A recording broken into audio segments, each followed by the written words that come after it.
Today I want to review the Monoprice Mini version 2. This is a 3D printer that I've used and invested on for my cookie business, and I have to say it's been a game changer.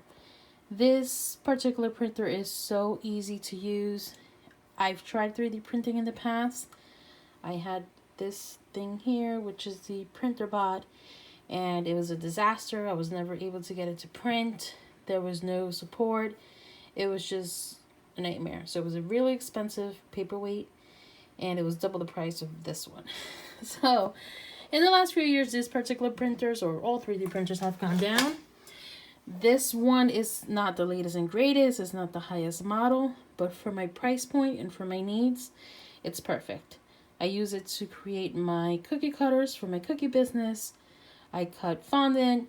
You can pretty much do anything within the parameter because this is a mini. So you can't do really large projects, but it does pretty much anything. So basically it comes as is. The only thing I had to install was this arm here, which it slides right in, push it down, and this holds your filament. This is the actual PLA plastic, which creates my cookies, or my cookie cutters. So it comes as is. This I added. It came with the filament, so thank you, Hatchback, for providing this to me. Some people use the painter's tape to let it adhere. I use this in combination with Elmer's glue, which is why you see the white residue. But once you're done printing, you can it washes right off of your project. So the hardest thing I think with printers is, or 3D printers, is auto leveling. A lot of them you have to do by hand. You have to adjust screws manually. And I find it, personally, I find it very hard or difficult. So this is perfect. This does it automatically on its own. The manufacturer does it before they ship it, but with the shipping and depending on your surface or table, it may not be leveled. So first thing you do is add an auto level. This is the menu. Click on move, tune, auto level. And as you see, it's doing everything on its own. It's doing the calculations. Now what it's doing is it's looking at the distance between the table, or this bed, between the bed and the extruder. Now if you're doing it manually, they say you're supposed to be able to slide a piece of paper through and have a little bit of resistance. That seems too complicated for me, so I love that this does it on its own. Now a few other features of the printer is that the actual printing, you don't need a computer with it. It comes with a micro SD card, and you can load your print jobs on the card and just insert it here, and it will do the printing on its own with no printer attached. Now if you do want a printer attached, it has a USB connector, and it comes with a cable here, which connects to your printer. It also is Wi-Fi. It has Wi-Fi capabilities, so you can connect. Let's say you want to do a print job from your laptop, which is upstairs. You can initiate the print from there. Now it's done auto leveling. Click on the check mark and back.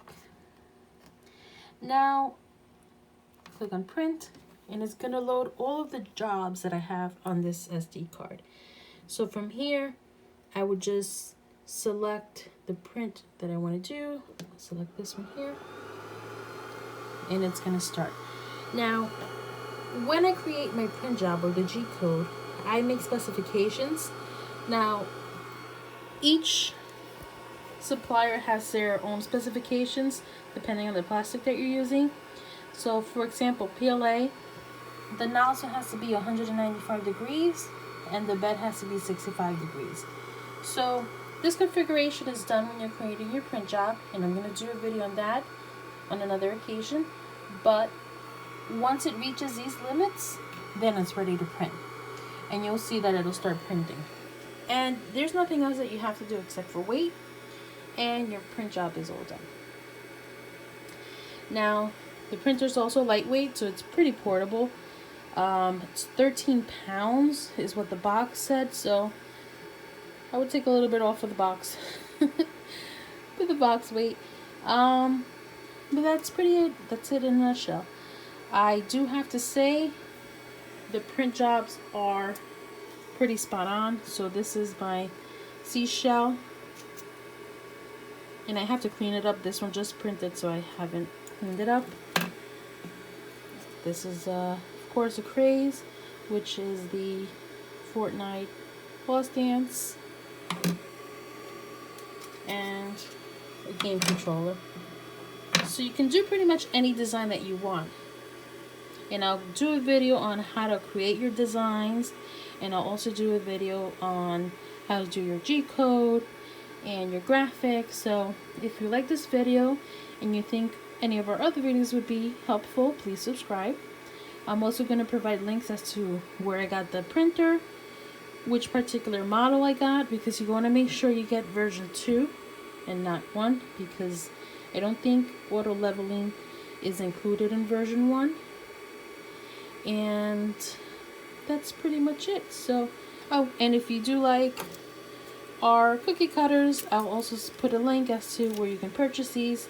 I not only use them for my creation of cookies, but I also sell them. So if you have one in mind that you don't see on our site and want us to create it, we can definitely do that if you don't want to buy the entire printer. So that's another option as well. So I will let this print and you can see a sample of what happens. Okay, so some time has passed and I actually realized I set my nozzle to 200 degrees, not 195. So that's just my configuration when I created the G-code. But it got to where I set it to be, and now it's printing. I'm actually printing an EMS symbol. So it's actually doing a skirt, which is something I like to do with my prints. I feel like it gives the machine a little bit of time to warm up and everything else comes out smoother. I've also cleaned up my seashell cutter and I removed the skirt, which is the board that it had previously. And this is the printing. Now, one thing that I want to mention is when I first unboxed my machine, I was in my kitchen upstairs and I wasn't having consistent printing. So it was separating, it was not great, and I looked up online and researched, and I finally found that the problem was that if the temperature changes, so this nozzle has to be at 200 degrees to create the smooth print. I had my printer underneath my central air, and every time it would kick off, it was dropping the temperature. So my print wasn't even. And I have since moved it into my basement. I have central air in all my house. So I had to find a closet where my utilities are. And I kind of created this little spot for it. But it's not air conditioned. I can close the door and the heat is consistent, or the temperature is consistent. So that's another tip with your printing if you find that you're having uneven print jobs.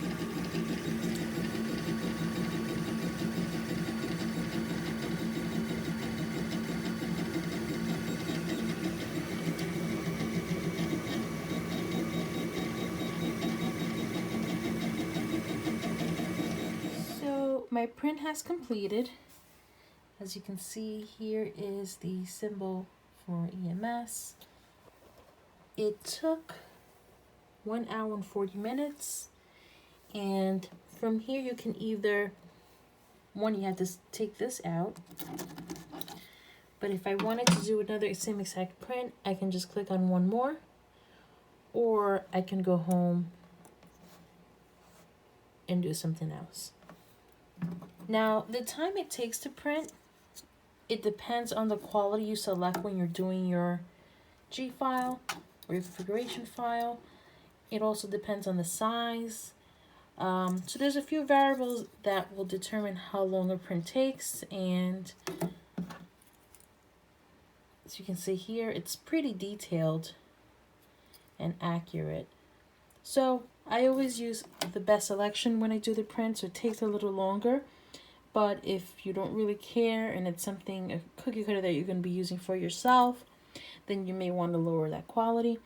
But that's pretty much it on printing cookie cutters with my Monoprice printer. If you have any questions, please feel free to leave them on the comments. And hopefully we'll see you back for another video.